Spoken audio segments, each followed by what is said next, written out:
I was going to read this one. I would say viewers surveyed immediately, that's strong, immediately after the TV political debate last year between Lopez and Tanner tended to think that Lopez had made the better arguments.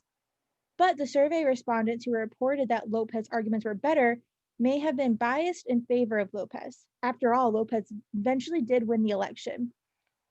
Automatically, I don't even have to read this question, and I can see a flaw. What is the flaw here? Sorry, are you asking me? Are you like, okay, sorry. You're fine. What flaw do we see here? Um, I mean, you're taking the one that I see, I don't know if it's right, but saying that you're reaching a conclusion based off the response of a very small sample size, right? Because no, Um, we're saying that this isn't the conclusion. I didn't even highlight the right conclusion. Our conclusion is that essentially is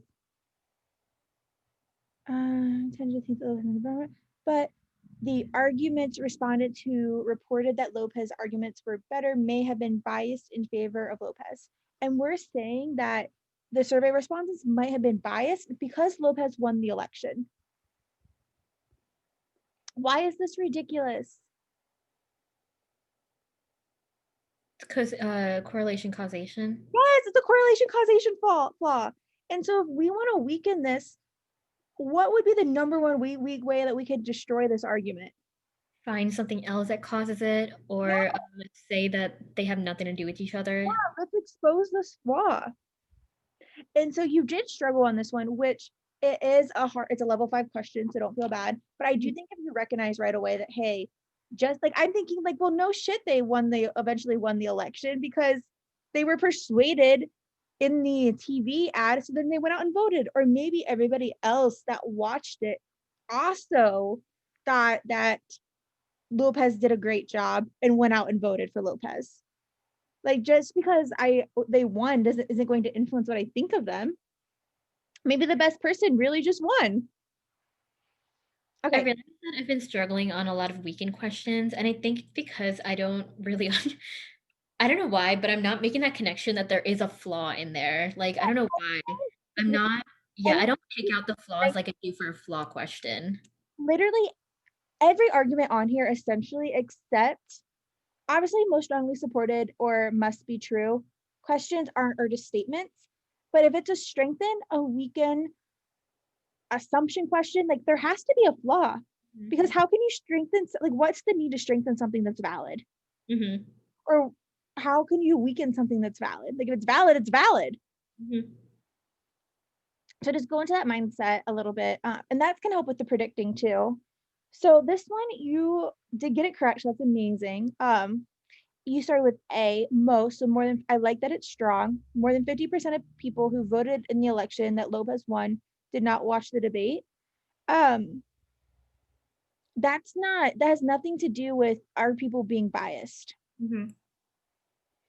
B, most people in the live audience watching debate who were surveyed immediately afterwards said that they thought that Tanner was more persuasive. Like that, once again, what does that have to do with our person being biased? These almost strengthen it, honestly. Because it's showing, like, it's kind of pointing out what you said about, like, I don't know, actually. C, the people who watched the TV debate were more likely to vote for Tanner than were the people who did not watch the debate.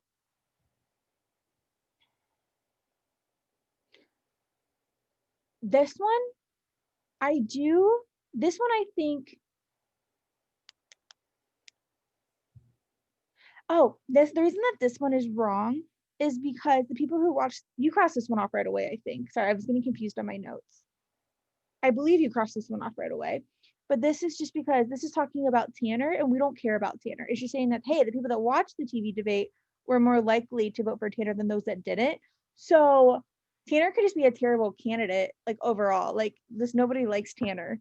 But if you watched the debate, maybe you thought that she was funny, so you're gonna vote for her. Mm-hmm. D, most, so more than 50% of the viewers surveyed immediately prior to the debate said that they would probably vote for Tanner. Why does this weaken this? You tell me.